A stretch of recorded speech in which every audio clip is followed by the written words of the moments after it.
خالتي وخالي معفيين من البصمة. وخالتي وخالي معفيين من البصمة. وخالتي وخالي معفيين من البصمة. خالتی و خالی معفین من البسمہ.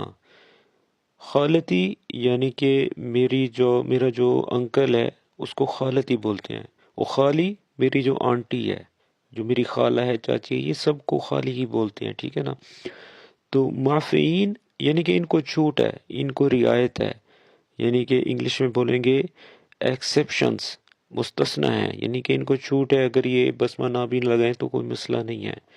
من البسمہ یعنی کہ فنگر پرنٹ، انگوٹھا لگانے کو کہتے ہیں، ٹھیک ہے. میں دوبارہ ریپیٹ کرتا ہوں، خالتی و خالی. خالتی یعنی کہ میرا انکل، میرا چاچا، میرا خالو جو بھی ہے، وہ خالی میری آنٹی، میری چاچی، خالہ یا جو بھی ہے، ان سب رشتوں کو خالی ہی بولا جاتا ہے عربک میں. It just clear. اور معافین یعنی کہ ایکسیپشنز، ان کو چھوٹ ہے، ان کو رعایت ہے، ان کو معافی ہے، کوئی مسئلہ نہیں ہے، اگر یہ بسمہ نہ بھی لگیں تو کوئی ٹینشن نہیں ہے، ٹھیک ہے. من البسمہ.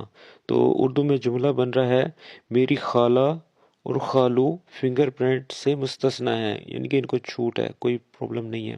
اور انگلش میں جملہ بن رہا ہے my aunt and uncle exceptions to finger printing. امید کرتا ہوں آپ کو سمجھ آ رہی ہے. یار دیکھ لیں کہ یہ کلپ جو ہے تقریباً 1 منٹ کا بھی نہیں ہے، اور اس کو سمجھانے میں جتنا میری انرجی اور جتنا میرا ٹائم خرچ ہو رہا ہے آپ امیجن بھی نہیں کر سکتے. تو اس بات کے لیے ایک لائک تو بنتا ہے. وخالتي وخالي معفيين من البصمة. اور اس کے ساتھ آپ کو ایک اور بات بتانی تھی، خالتی یعنی کہ میری خالہ. اگر آپ کسی شخص سے اس کا پوچھے کہ نا کہ تمہاری خالہ، تو اس کے لیے لفظ استعمال کریں گے خالہ تک. خالہ تک یعنی کہ تمہاری خالہ. اور خالتی میری خالہ. یہ جو یہ اور کاف کا جو فرق ہے، یہ میں انشاءاللہ اس کے اوپر ایک ڈیٹیل ویڈیو بناؤں گا، لیکن شارٹ میں آپ کو سمجھا رہا ہوں. خالتی یا خالی یعنی کہ میری، جہاں یہ آ جاتا ہے تو وہ اس میں وہ میری چیز ہو جاتی ہے. اگر آپ اس کے ساتھ کاف لگا دیں گے خالہ تک تو وہ تمہاری ہو جائے گی. ٹھیک ہے، چلیں اب آگے بڑھتے ہیں.